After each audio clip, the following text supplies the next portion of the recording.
보통 제 이 설교 기준이 거의 한 중학생 정도 잘 들으면 듣는 기준이거든요. 근데 이제 우리 초등부는 조금 어려울 수 있는데 오늘 같은 날은 더 어려울 수도 있어요. 그래서 그렇지만 뭐 일부 예배도 따로 드렸기 때문에 그렇지만 내 수준보다 높더라도 성령님이 깨닫게 해줄 수 있어요. 그래서 어른은 못 깨라도 성령님이 깨닫게 해주면 깨줄 수 있어서 또 잘 들으면 좋겠습니다. 레위기 16장 1절 10절입니다. 같이 읽겠습니다. 시작. 아론의 두 아들이 여호와 앞에 나아가다가 죽은 후에 여호와께서 모세에게 말씀하시니라. 여호와께서 모세에게 이르시되 내 형 아론에게 일어나 성소에 휘장한 법궤의 속죄소 앞에 아무 때나 들어오지 말라. 그리하면 죽지 않도록 하라. 이는 내가 구름 가운데서 속죄소에 나타남이라. 아론이 성소에 들어오려면 수송아지를 속죄제물로 삼고 순양을 번제물로 삼고 거룩한 세마포 속을 입며 세마포 속바지를 몸에 입고 세마포 띠를 띠며 세마포 관을 쓸지니 이것들은 거룩한 옷이라. 물로 그의 몸을 씻고 입을 것이며 이스라엘 자손의 회중에게 속죄제물로 삼기 위하여 숫년수 2마리와 번제물로 삼기 위하여 순양 1마리를 가져갈지니라. 아론은 자기를 위한 속죄제 수송아지를 드리되 자기와 집안을 위하여 속죄하고 또 그 두 염소를 가지고 회막문 여호와 앞에 두고 두 염소를 위하여 제비법 때 한 제비는 여호와를 위하고 한 제비는 아사셀을 위하여 할지며 아론은 여호와를 위하여 제비 뽑은 소를 속죄제로 드리고 아사셀을 위하여 제비 뽑은 염소는 산채로 여호와 앞에 두었다가 그것으로 속죄하고 아사셀을 위하여 광야로 보낼지니라. 아멘. 9월 25일이 속죄절입니다. 대속죄절이죠. 1년에 한 번 있는 대속죄절. 물론 그 시간에 따라 25일, 26, 27 좀씩 다를 수는 있습니다. 그리고 또 한 달 후가 한 달 후에 나팔절, 속죄절, 그다음에 초막절로 보는 사람들도 있어요. 근데 제가 가지고 있는 달력으로 지금 이 25일이 속죄절이라는 말입니다. 제가 역사적으로 다 검증해가면서 밝혀내기는 시간이 부족해요. 그냥 그럴 수도 있다. 한 달 후가 될 수도 있다. 이렇게 우리가 이해하면 되겠습니다. 그렇지만 나와 있는 달력이 그래서 어제 오늘 또는 내일까지 나팔절일 수 있고 그리고 다음 주 25일이 일단은 속죄절로 돼 있어요. 그래서 이 속죄절에 아주 중요한 지금 저희는 사실 희년을 보내고 있죠. 희년의 나팔은 속죄절에만 부릅니다. 나팔을 불게 됩니다. 그래서 희년이 참 중요한 의미가 있는데 하여튼 어떤 중요한 때를 보내고 있다는 생각이 돼요. 그래서 이번 속죄절까지가 또 희년입니다. 근데 우리가 이 절기가 중요하다. 제가 지난주 나팔절을 메시지를 전하면서 절기가 중요하다. 절기가 왜 중요해요? 예수님과 관련되어 있기 때문에 절기가 중요한 것입니다. 하나님이 여호와의 절기다 해서 나의 절기다 해서 지키라고 해서 또 중요한 것이고 또 하나가 예수님과 관련돼서 예수님이 유월절에 죽으시고 무교절에 무덤에 계시고 초실절에 부활하시고 오순절에 성령이 임했습니다. 성령은 예수의 영이에요. 그러니까 이제 다 예수님과 관련. 그리고 예수님이 초림 때에 결국 봄 절기에 정확히 이루어졌어요. 그렇다면 가을 절기에 예수님의 재림 때에 정확히 이루어진다. 이걸 충분히 우리가 예상할 수가 있는 거죠. 또 기대할 수가 있는 것입니다. 사실은 절기를 무시하는 게 정말 이상한 거예요.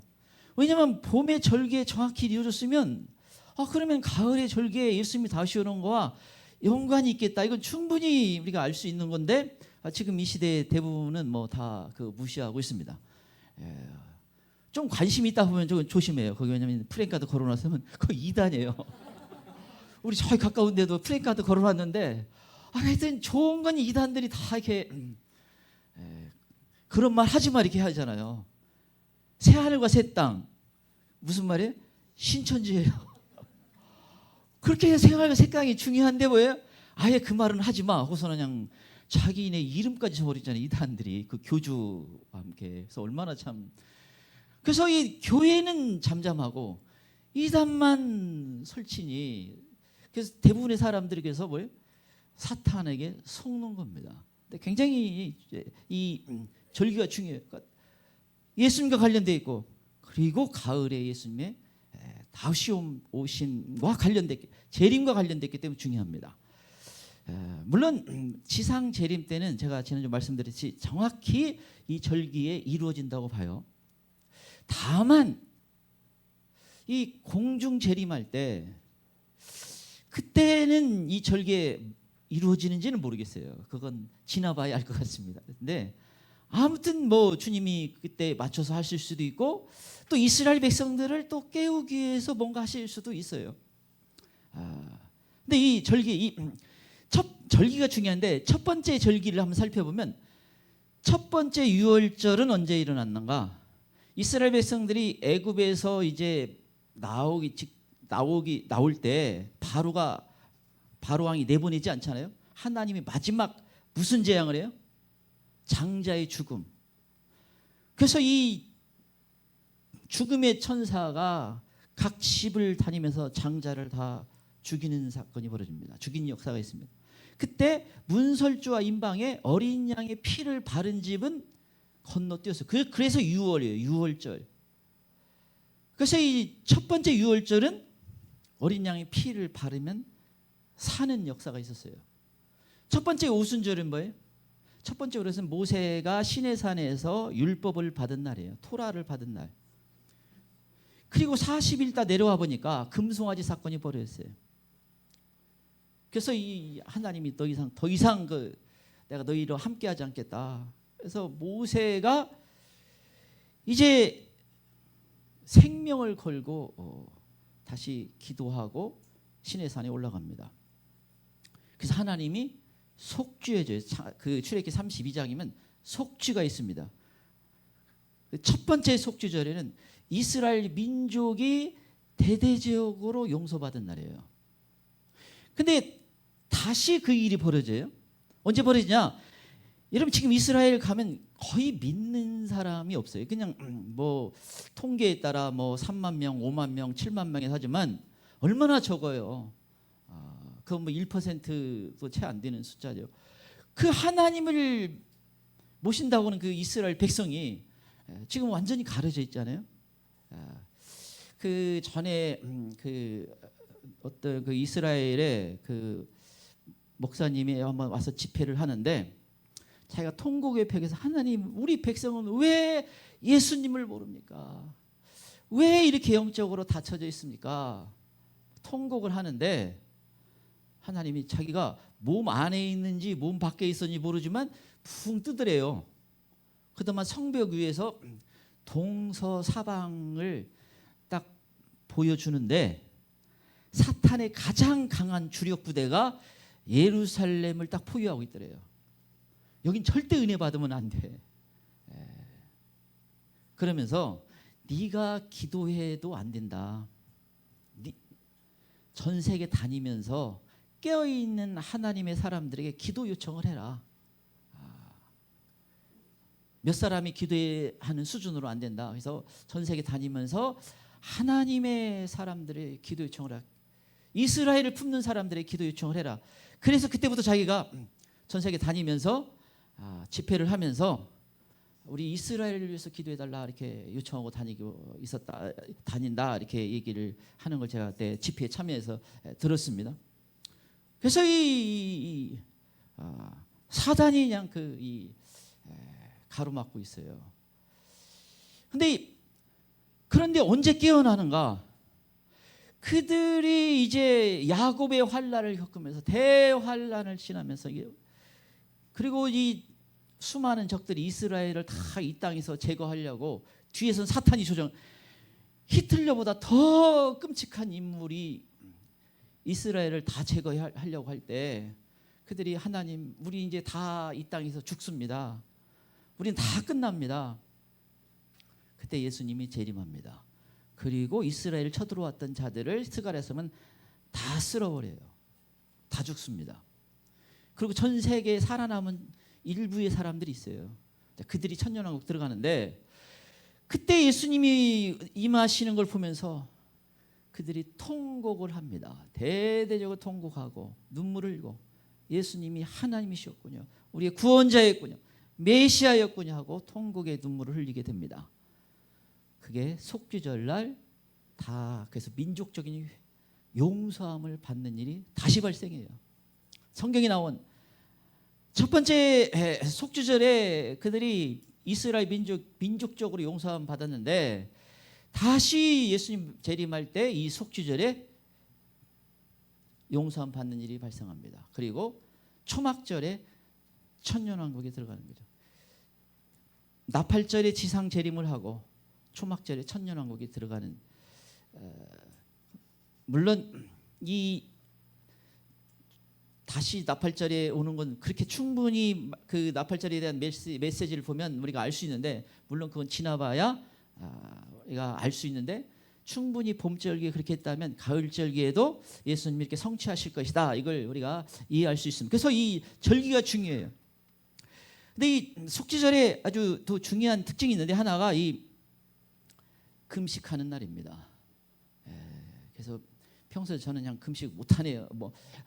못합니다. 하더라도 한번 거기 생각을 해볼 필요가 있어요. 왜냐하면 공식적으로 스스로 괴롭게 하는 날. 그 금식은 뭐예요? 괴로운 날이에요. 어떤 사람은 그냥 뭐 영성이 좋아가지고 자기 그냥 금식을 밥 먹듯이 한다고 하는데 괴로운 거예요. 만약 진짜 금식하면서 주님만 생각할 정도면 이 땅 안 남아 있지. 벌써 세 번째로 올라갔어요. 그렇지 않아요. 우리 연약함 쉽지 않습니다. 그런데 그래서 가장 공식적으로 금식하는 날.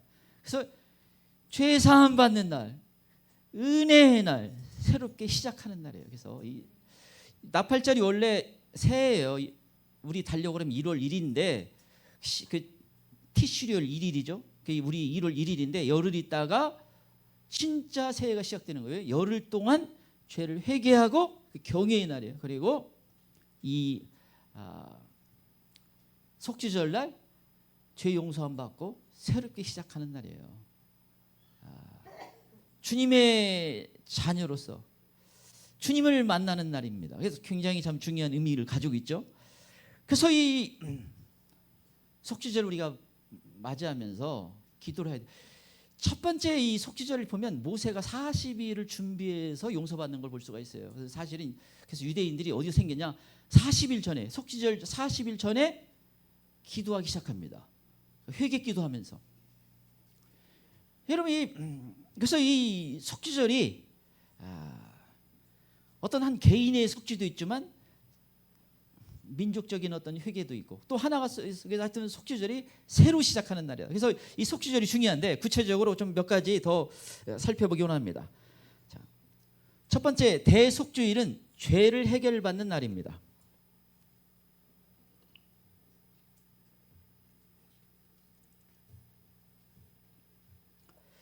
첫 번째 대속죄일은 죄를 해결받는 날입니다.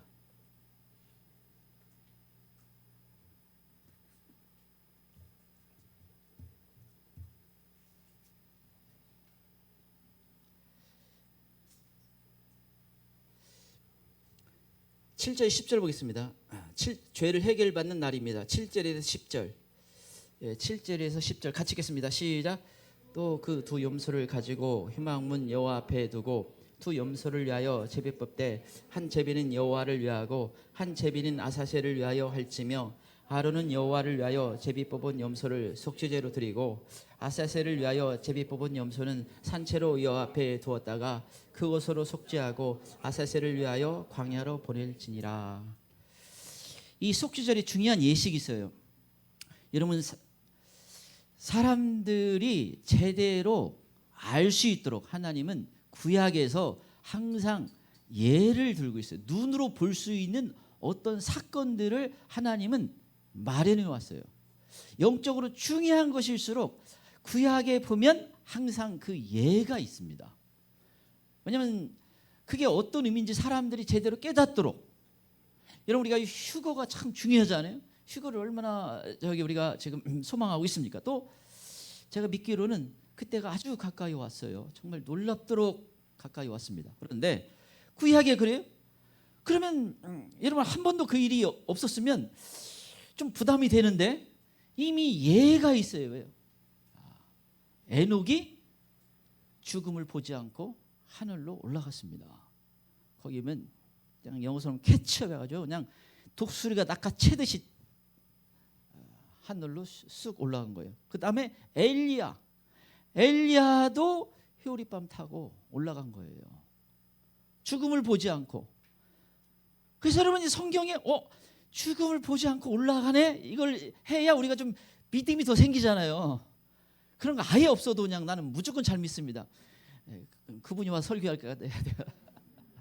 우리가 참 연약해서 믿음은 들음에서 나가고 또 하나님이 또 보여주셔야 되고 말씀하신 음성을 들으면서 우리가 이게 믿음이 자라는 게 있어요.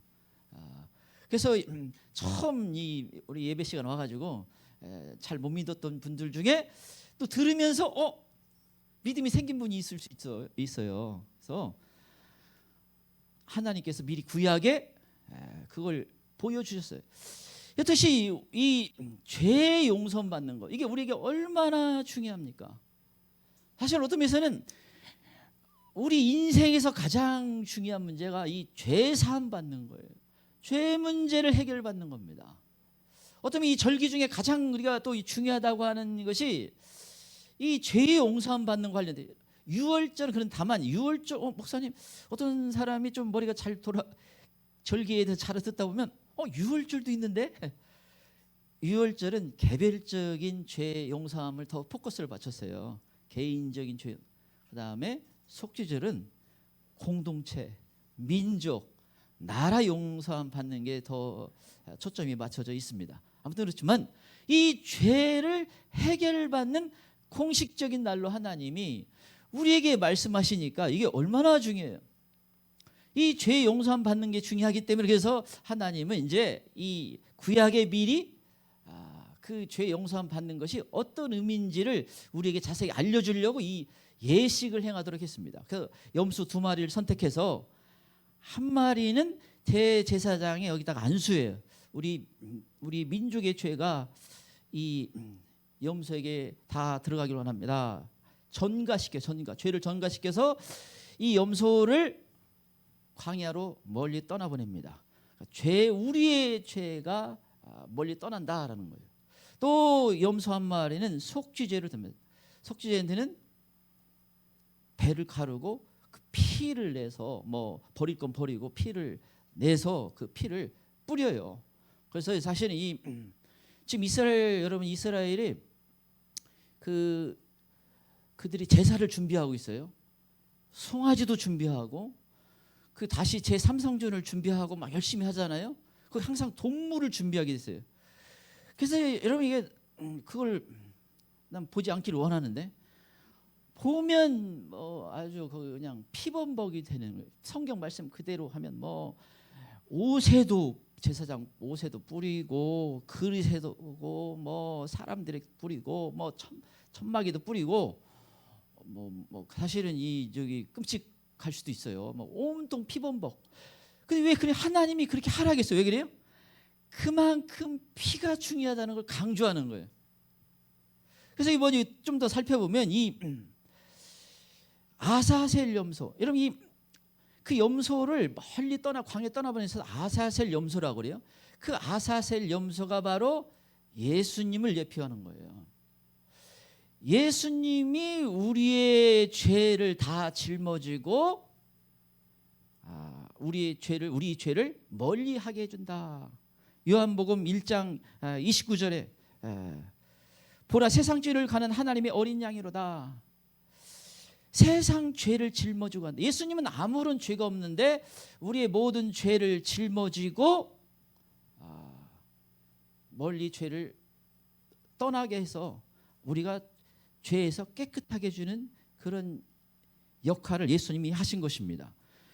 여러분 이 시편 103편 12절 동해 서에서 먼 것 같이 우리의 죄를 우리에게서 옮기시옵소서. 옮겨 모든 죄를 옮기는 거예요. 여러분 그 십자가가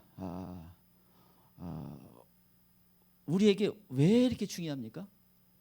예수님이 그냥 자신의 죄는 없으신 분인데 하나님의 뜻을 이루는 것인데 우리를 사랑해서 그 죄를 대신 짊어진 거예요. 죄인은 죽어야 됩니다. 우리가 마땅히 죽어야 되는데 우리 죄를 대신 짊어지신 거예요. 그 십자가에 주신 것입니다. 나는 그래서 죄값을 지불하지 않아도 되는 놀라운 은혜를 받은 거예요. 그래서 이 아사셀 염소, 이건 예수 그리스도를 예표하는 것이고, 그리고 우리 죄가 이제 더 이상 우리 상관없이 우리가 복되게 하나님 앞에 설 수 있다는 것을 의미합니다. 그래서 죄책감 같은 것은 갖지 말라는 거예요. 그럼 마귀가 주는 겁니다. 자꾸 옛날에 지었던 죄를 생각나게 해서 괴롭게 하고 다운되게 하고, 물론 내가 어떤 죄가 생각나요. 그건 회개하고 예수님의 피로 씻음 받으면 그냥 끝나는 문제예요. 주님은 더 이상 그 죄를 추궁하지 않습니다. 사람들은 옛날 죄 가지고 여러 가지 시비를 걸 수 있지만 하나님은 나에게 옮겨간 죄를 더 이상 추궁하지 않아요. 그래서 죄책감, 우울한 건 뭐예요? 그건 귀신이 주는 거예요. 자꾸 다운되는 건 귀신이 주는 겁니다. 내가 아무리 자책감을 갖고 죄책감을 갖고 우울하고 해봐야 그거 안 없어지는 거예요. 우리 신앙은 후회가 아니에요. 회개하고 해결받는 것입니다.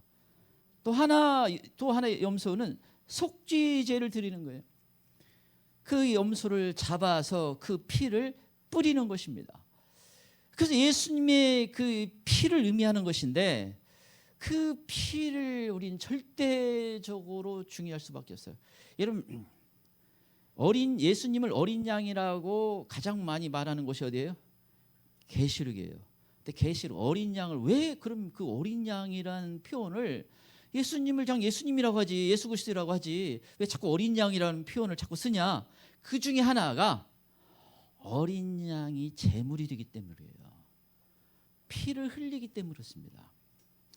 여러분, 그래서 계시록에 예수 그리스도의 피로 깨끗하게 된다, 정결하게 된다, 이걸 여러 번 강조하고 있어요. 마지막 때 어떻게 살아야 되는가? 예수님의 피로 다 덮여져야 돼요. 모든 부분에서. 그래서 이 절대적으로 예수님의 피가 중요하다는 것을 마지막 때는 더더욱 우리가 중요하게 붙잡아야 되는 것이라는 것을 계시록에 말씀하고 있어요. 근데 이 예수님의 피가 덮여지면 어떻게 해요? 영적인 생명을 얻게 됩니다. 살아나는 거예요. 그래서 제가 이 여호와의 증인이 있어요. 이단 중에 여호와의 증인인데 그들은 수요를 안 맞아요. 내가 이제 그 여호와 증인 만나가지고 한때 이제 제가 신학생 때 한번 다 모든 이단을 좀 만나봐야겠다. 그 우리 차접 띵동 누르면 그때는 집에 있으니까 여호와 증인을 좀 증인님 오셨어요? 너무 좋아요.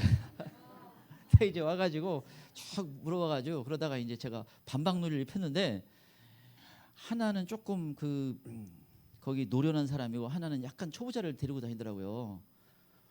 가지고 이제 예수님은 피조물이래. 그러니까 잘해야 천사 정도 된대. 그 아무리 설득해도 뭐예요? 그냥 예수님의 겸손 얘기하면 그건 원래 못났으니까 겸손하지 이런 식으로 안 먹혀요. 내가 이사야 9장 말씀 여기 보면 예수님이 오라고 얘기해. 거기 보면 한 아기가 있다.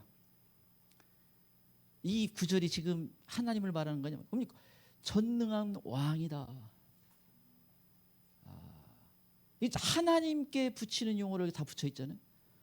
그러니까 급당해가지고 얼굴이 빨개지면서 이제 한 5분 쩔쩔매다가 가자 하면서 그냥 손잡고 도망가더라고요. 근데 그래서 나중에 이제 마지막 무슨 말이에요? 성경이 잘못됐어. 그냥 그러면 성경 가지고 다니지 말든가. 참, 자기가 믿고 싶은 것만 믿는 거예요. 근데 여러분 이 예수님이 왜 우리에게 생명을 주시는 분이에요. 영적 피가 덮여지면 영이 살아나는 것입니다. 인간은 죄인이고 죽은 자, 영적 생명이 없어요. 아무리 안 믿는 사람은요, 겉으로 뭐 나는 뭐 건강해, 나는 뭐 오래 살 수 있어, 뭐 이렇게 하지만 영적으로는 죽은 자예요. 영적 생명이 없으면.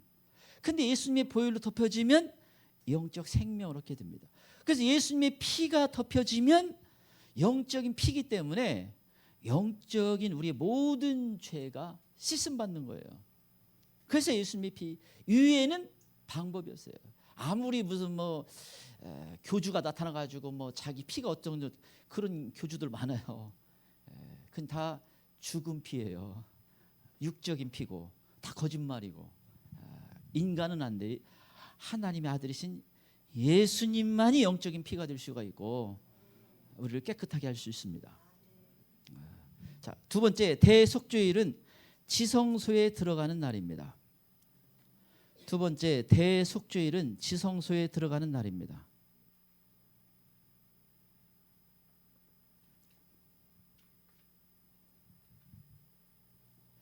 두 번째, 대속죄일은 지성소에 들어가는 날입니다.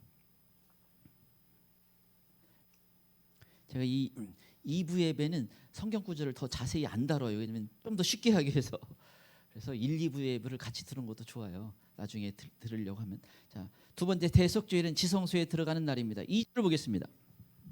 2절입니다. 2절. 같이 읽겠습니다. 시작. 여호와께서 모세에게 이르시되 내 형 아론에게 이르라 성소의 휴장하기 위해 속죄소 앞에 아무 때나 들어오지 마라. 그리하여 죽지 않도록 하라. 이는 내가 구름 가운데 속죄소에 나타남이라. 속죄소 위에 지성소 안에가 속죄소가 있어요. 언약궤가 있는데 그 위에 속죄소입니다. 아무 때나 들어오지 마라. 아무 때 들어오다가 죽는다는 것입니다. 언제 들어갈 수 있나? 대속죄일에 대제사장이 지성소에 들어갈 수가 있습니다. 공식적인 날로 하나님이. 그래서 히브리서 9장 7절이면 대제사장이 홀로 1년에 한 번 그 지성소에 들어갈 수 있다라고 이렇게 말씀하고 있어요. 그래서 우리가 성막이 굉장히 중요하죠. 성막이 하나님이, 그러니까 모세가 내가 이렇게 예배당을 지어야겠다라고 만든 게 아니죠. 하나님이 일일이 사이즈를 알려줘요. 그 크기도 알려주고 재료를 뭘 써야 되는 거 다 알려줘요. 제가 믿기로는 그래서 하늘에 모형이 있습니다. 하늘의 걸 이 땅에 어떤 모형을 만들어 놓은 거예요. 그 성막을 만드는데 거기에 뜰이 있고 성소가 있고 지성소가 있습니다. 천막 하나로 가로막혀 있는데 밖은 성소고 그 안에는 지성소예요. 근데 거기 중요한 게 뭐냐면, 지성소가 왜 중요하냐면 거기 언약궤가 있습니다. 이 상자, 금칠한 나무 상자예요. 뭐 크지는 않는데 거기에 보면 이 천사가 양쪽으로 바라보는 게 있어요. 그룹 천사라고 하는데, 여러분 요한계시록 4장 5장이면 요한이 하늘로 올라가 보니까 하나님이 계시고 그 주변에 그룹 천사가 있어요. 그룹 천사. 이 천사들 중에 아주 이 높은 지위에 있는 천사입니다. 하나님을 찬양하는 천사예요. 그래서 이게 있는데 그 속죄소에 그 두 천사, 그 상자, 여러분 이게 언약궤가 상자 위에 보면 그 상자 위에 양쪽 그 천사가 바라보는, 잘 모를 것 같으면 인디아나 존스를 보세요. 그거 찾으러 다니더만. 그 양쪽 바라보고 그 가운데가 바로 속죄소예요. 속죄소. 시은 자락에서 은혜를 베푸는 곳이다. 죄가 용서함 받는 거예요. 그래서 대제사장이 거기에 1년에 한 번 거기 들어가는 것입니다. 그래서 왜? 거기서 하나님을 만나는 거예요. 우리에게 절대적으로 중요한 거예요. 주님을 만나는 것입니다. 예배 시간은 다른 시간이 아니에요. 주님을 만나고 주님의 음성을 높이고 주님의 음성을 듣고 주님을 높이는 시간이에요. 예배 시간은 그냥 위로 받는 시간도 아니고, 정확히 따지면 물론 위로도 있지만 본질적인 것은 이때 하나님을 만나고 하나님께 경배하고 하나님의 음성을 듣고 하나님으로 충만해지는 거예요. 예수님으로 내 마음에 충만해지는 시간이 이 예배 시간입니다. 영적으로 주님이 임하시기 때문에 내가 내 마음을 열면 주님은 내 마음이 임하시는. 그래서 이 지성소가 왜 중요해요? 하나님을 만나기 때문에. 여러분, 하나님을 만나지 못하면 뭐예요? 마당만 받고 가는 거예요. 성경이 하나님이 진노하지 이스라엘 백성들, 너희가 내 마당만 받고 간다. 무슨 말이에요? 구경꾼으로 있다 갔다는 거예요. 예배까지 와가지고 구경꾼으로 있으면 안 돼요. 어디까지 가야 돼요? 지성소까지 들어가야 돼. 우리 신앙이 그냥 구경꾼 있다가 뭐 그런 거 있다더라 하다가 나중에 올라가는 것만 구경하다가 그러면 안 되고, 우리 신앙은 직접 내가 지성소에 들어가겠다. 구약 시대 같으면 안 되는데 신약 시대는 우린 다 제사장입니다. 신약 시대는 예수님이 십자가에 달리실 때 왜요? 휘장이 찢어졌어요. 원래 휘장 천막으로 지성소는 보이지 않아요. 가로막고 있었잖아요. 예수님이 십자가에 달릴 때 그게 찢어지면서 뭐예요? 다 들어오라는 거예요. 그래서 우리는 사실은 지금은 직접 하나님 앞에 나가서 만날 수가 있잖아요. 옛날엔 대제사장 위에는 안 돼. 근데 지금은 우리는 뭐예요? 얼마나 감사해요. 마음만 있다면 내가 직접 주님 만나는 지성소에 갈 수 있으니까. 그런데도 이 구경꾼을 있다가 하면 안 돼요. 지성소에 들어가는 신앙을 가져야 됩니다. 근데 참 이 하나님이 이 천막, 여러분, 하나님은 온 우주도 작으신 분인데, 여러분 이 조그만 천막, 거기서 그것도 지성소 작은 곳에 언약궤 위에 있는, 어떻게 보면 참 초라한 천막 위에 하나님이 거기서 만나주겠다 하잖아요. 그 상상할 수 없이 크신 분이 왜 그래요? 우리를 만나주기 위해서 낮은 자리에 임하신 거예요. 주님은 우리 가운데 거하고 싶고, 그래서 여러분 천막이 있으면 성막이 있으면 그 성막 동서남북에 다 진을 치게 됩니다. 가장 중심에 있어요. 우리가 있는 한가운데 우리 중심에 주님이 계시고 싶은 거예요. 그 상상할 수 없는 그분이, 크신 분이 우리 중심에 계시려고 합니다. 왜냐면 만나주고 싶은 거예요. 사실은 하나님은 언제나 대기하고 있어요. 너무 잘 우리를 알고 계시고 항상 만나는 걸 기뻐하시고, 그래서 친구들에게만 커피 한잔 하자 이렇게 하지 말고 카페 가자 하지 말고 주님도 좀 초청해봐. 주님하고 좀 얘기하고 싶어요. 이렇게 하는 게 맞아요. 근데 한 가지 알을 게, 이 1년에 한 번, 구지금 1년에 한 번인가 특별한 만나주는 시간이 정해져 있다는 거예요. 물론 항상 은혜가 있지만 그 중에 특별한 시간을 정한 겁니다. 그래서 하나님이 만나주는 때, 하나님이 기회를 줄 때 기회를 붙잡는 게 중요해요. 저는 우리가 이 마지막 때 주님을 바라보고 살아가고 달려가는 세상은 정말 너무너무 어두워가고 너무너무 흉흉한 이 소식들이 들려오고 있어요. 깨어서 지금은 주님을 만날 때다. 지금은 문이 열려 있다. 지금은 은혜 받을 때다. 이걸 알려주고 있어요. 지금은 기회의 때다. 제가 이해하기로는 그 시간이 많지 않는데 너무너무 중요한 때에 우리가 지금 이 하나님이 주시는 기회의 시간을 가지고 있어요. 지금이야말로 이제 은혜 받고 더 주님을 만날 때인 것입니다. 그래서 대속주일은 그걸 보장해 줬어요. 그래서 우리가 항상 주님 언제 올지도 모르는 지금 어떤 이때에 지금 이제 대속주일까지 한 열흘 정도 작정하고 이렇게 또 기도했으면 좋겠습니다. 그래서 이때 여러분, 우리가 어떤 사람은 제가 막 뒤돌아봐도 큰 죄 짓는 게 없는 것 같은데 여러분이 죄악된 세상 속에 있다 보니까 우리 생각보다 죄가 많이 쌓이고 있어요. 제가 이제 컴퓨터를 쓰는데 한번 이렇게 그 컴퓨터 주변에 이렇게 보면 언제 이 먼지가 이렇게 쌓였나. 분명 내가 딱 한번 일주일에 한 번도 닦고도 이렇게 하는데 마치 우리 죄가 나도 모르게 점점 이렇게 쌓여 있어요. 그래서 하나님께서 한꺼번에 완전히 해결할 수 있는 날을 주신 거예요. 그게 대속죄래요. 1년 동안 쌓인 거 그냥 한 번에 한 방에 그냥 해결할 수 있는 공식적인 날을 주셨는데 얼마나 복된 날이에요. 그것도 하나님이 얼마나 약속을 잘 지키는 분입니까? 내가 다 용서해 주겠다. 그래서 이 작정하고 기도해서 대속죄일 날 1년 청소, 물론 어떤 사람은 30년 청소를 해야 되지만 좀 잘하신 분들이 한 1년 청소를 하면 될 것 같아요. 그래서 좀 한꺼번에 딱 해결 받아야 됩니다.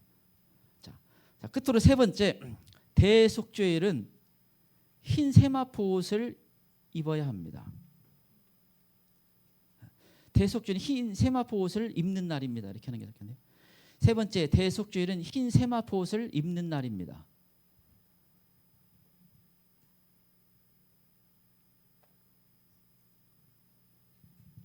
세 번째, 대속죄일은 흰 세마포 옷을 입는 날입니다.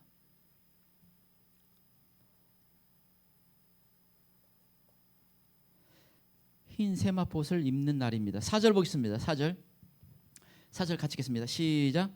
거룩한 세마포 속옷을 입으며 세마포 속바지를 몸에 입고 세마포 띠를 띠며 세마포 관을 쓸지니 이것들은 거룩한 옷이라 물로 그의 몸을 씻고 입을 것이며.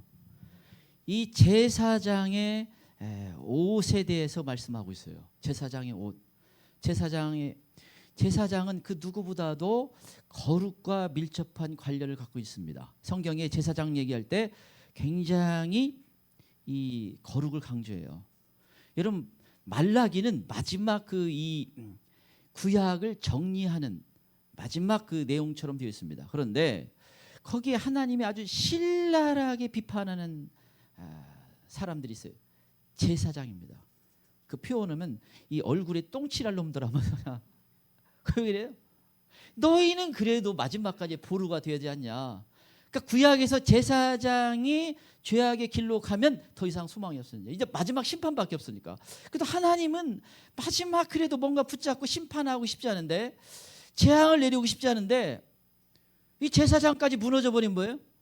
더 이상 소망이 없어요. 가능성이 없습니다. 그러니까 뭐 하나님은 마지막 무섭게 진노를 합니다. 근데 제사장이 거룩과 관련해서 엄청 거룩을 강조하는데, 그러면 정말 이 제사장은 엄청나게 정결하게 사는가 보다. 그건 불가능할 거예요. 그런데 놀랍게도 옷과 관련돼서 그 제사장은 아예 그 앞에 여호와께 성결, 여호와께 거룩이라는 말이에요. 이 옷을 입고 있습니다. 이 제사장 역할을 하는 거룩이 참 중요한데 그게 옷과 관련돼 있다는 거예요. 그래서 이 옷이 핵심입니다. 그래서 제사장 역할을 할 때 반드시 옷을 입어요. 옷을. 그래서 이 일부에 되겠지만 제사장은 세습이 됩니다. 자녀가 제사장이 될 수 있어요. 선지자는 그런 말씀이 없습니다. 왕도 원래는 그렇지 않아요. 사무엘 때 보면 그들이 이제 왕을 세워달라고 하고 왕들이 자기 이렇게 세습을 해서 그렇지 원래 하나님이 만든 제도, 원하는 제도는 아니었습니다. 근데 제사장은 세습할 수가 있어요. 왜 그런가? 옷됨이 가능합니다. 그래서 출애굽기 40장 15절 그 아버지의 기름을 부음같이 그들에게도 부어서 그들이 내게 제사장 직분을 행하게 하라. 아버지가 제사장인데 그래서 그 아들에게도 직분을 행하게 하라. 그런데 어떻게? 제사장 옷을 입으면 되는 것입니다. 그래서 세습이 가능한 거예요. 그래서 이 출애굽기 28장 3절 아론의 옷을 지어 그들을 거룩하게 하며 내게 제사장 직분을 행하게 하라. 제사장 직분을 행할 때는 그 거룩한 옷을 입는 것입니다. 옷이 중요하다는 거예요. 이 말은 여기서는 우리가 계시록을 우리가 많이 본 사람들은 금방 하죠. 흰 옷을 입어야 된다. 그 세마포가 이 히브리어로 보면 흰 옷이에요. 흰 옷. 그 마지막 때 뭐예요? 이 지금 옷을 주님이 엄청 강조하는 거 아니에요? 제사장 인물이 좀 못났어도 옷 입으면 되니까. 그래서 왜 이렇게 흰 옷을 강조할까? 사실은 우리 힘으로, 우리 능력으로, 우리 열심으로 천국에 갈 수가 없어요. 하나님이 길을 열어주셨는데 옷을 입는 거, 옷을. 여러분, 이 놀라운 우리에게 혜택을 주는 거예요. 거룩한 천국의 성에 갈 때 옷을 입으면 돼요. 그래서 오늘 가기 전에 꼭 옷 없는 사람 옷 받아가야 돼요. 마지막 기도하면서 하나님 옷 한 벌만 주세요.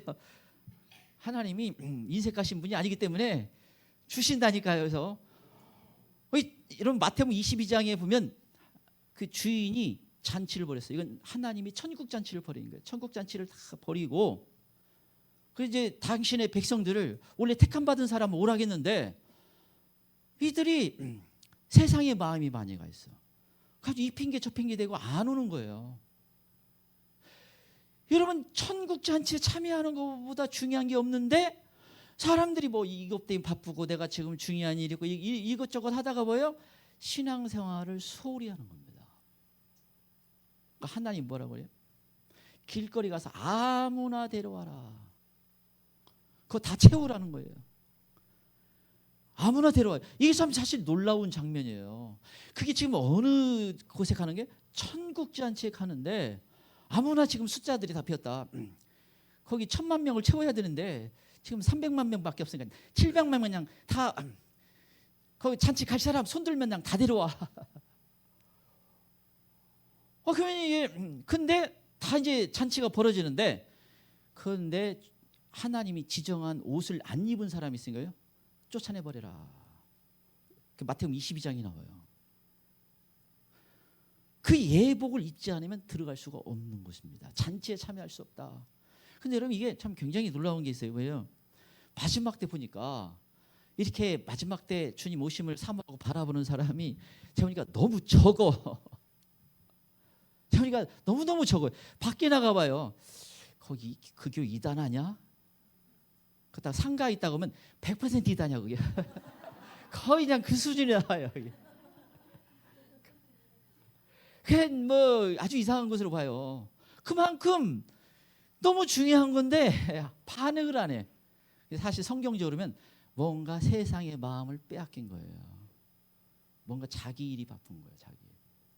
근데 아무나 오는데 그래서 여러분 마지막 때 뭐예요? 잘 반응하면 과거의 신앙생활 그렇게 열심히 안 해도 마지막 들어갈 수가 있다니까요.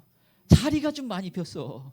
비행기를 타는데 비행기 자리가 많이 비었어요. 그래서 그냥 타면 되는 거예요. 다만 하나 뭐예요? 조건이 하나 있죠. 옷은 입어야 돼요. 그래서 오늘 옷을 반드시 받아가야 돼요. 오늘 못 받은 사람 있으면 하나님께 옷 한번 흰 옷 한번 달라고 떼쓰고 와야 돼요. 기도해야 돼. 이 주중에 회개하면서 좀 제게 깨끗한 흰 옷을 주세요. 그래서 주님이 다 초청하고 있잖아요. 거룩한 옷으로. 그래서 이 계시록에 보면 요한계시록 7장 9절 이 이후에 내가 보니 각 나라와 족속과 백성과 방언에서 아무도 능히 셀 수 없는 큰 무리가 나와 흰 옷을 입고 손에 종려가지를 들고 보좌 앞과 어린 양 앞에 서서 오늘 이게 손 들고 막 찬양을 했잖아요. 그러니까 거기 가면 뛰면서 찬양할 거예요. 우리가 너무 감격하고 기뻐서 찬양을 할 텐데 근데 종려가지 막 손을 흔들면서 이게 뭐 승리의 노래야. 내가 그 땅에서 마귀가 나를 어떻게든 내 인생을 무너뜨리고 신앙생활 못하게 하고 방해하고 자꾸 죄로 빠지게 하려고 하는데 결국 이 자리 왔다. 그냥 주님 감사합니다 하면서 뛸 듯이 기뻐할 거예요. 근데 거기 보면 흰 옷을 입고 있어. 전부 다 흰 옷. 물론 거기 가면 흰 색깔만 있는 건 아니에요. 그래서 제가 흰 옷이라니까 천국은 다 흰 색깔만 있는가 보다. 그건 아니고 최소한 제게 하나님 주신 꿈에서는 저기 아내의 옷장도 한번 보여주고 제 옷장을 한번 보여주는데 거기 보니까 뭐 이렇게 왕의 옷은 이게 막 금으로 수놓아 있고 그래요. 이건 파티복, 이건 저기 여행복 뭐 이런 식으로 옷들이 많아요. 그러니까 많이 섬긴 사람 제가 안에 보니까 상당히 많더라고요, 옷이.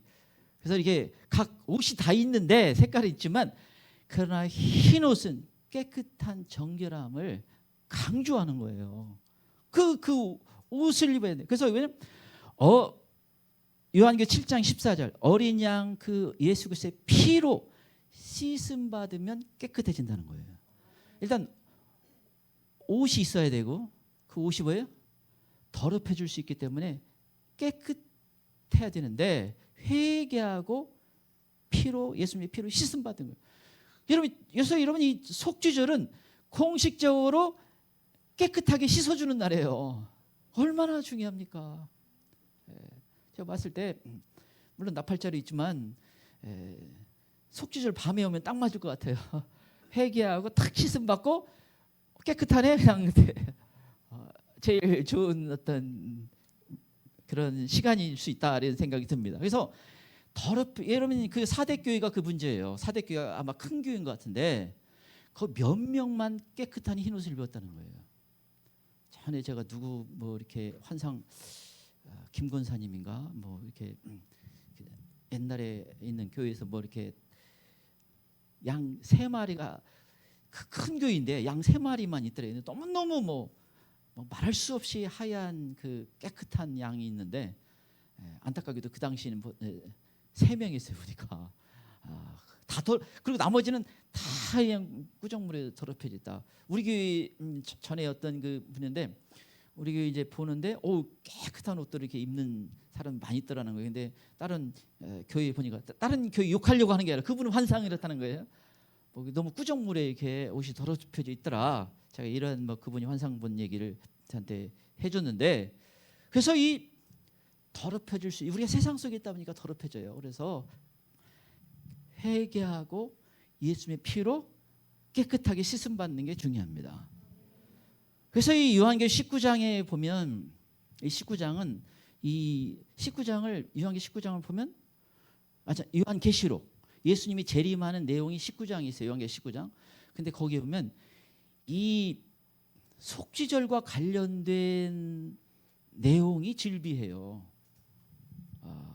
그래서 이 19장 13절 14절도 이 예수가 피를 강조하면서 세마포 옷을 깨끗한 세마포 옷을 입고 있습니다. 19장 7절에서도 이 신부가 준비되어 있는 걸 표현해요. 그런데 깨끗한 세마포 옷을 입고 예수님을 맞이하는 그 신부의 모습을 말씀해 주고 있습니다. 그래서 거기에 청함 받은 사람이 복이 있다 강조해요. 그래서 이 속죄절은 영적으로 중요한 의미가 있습니다. 그래서 우리가 더 영적으로 너무너무 참 중요한 때 살아가는 저희 삶인데 마귀가 아주 치열하게 공격하는 시대 속에 살고 있어요. 이때 왜 우리가 더 이 속죄절을 맞이하면서 더 주님이 원하시는 사람으로 깨끗한 흰옷을 입는 그런 역사가 있습니다. 그래서 우리가 이제 같이 한번 지금 이제 기도하기를 원하는데요. 주님, 우리가 이 속죄절을 맞이하면서 주님이 베풀어 주신 은혜를 다 받기로 합니다. 죄를 해결을 받기 원합니다. 예수님의 피로 씻음 받기 원합니다. 지성소에 들어가게 도와주세요. 혹시 여기에 아직 흰 옷을 입지 않은 당신의 사랑하는 자녀가 있으면 이 시간 주님 흰 옷을 받는 시간이 되게 도와주세요. 주님 이 시간 또 더럽혀져 있으면 예수님 피로 씻음 받는 시간이 되게 도와주세요. 우리 자 예수님 세 번 부르고 같이 기도하겠습니다. 예수님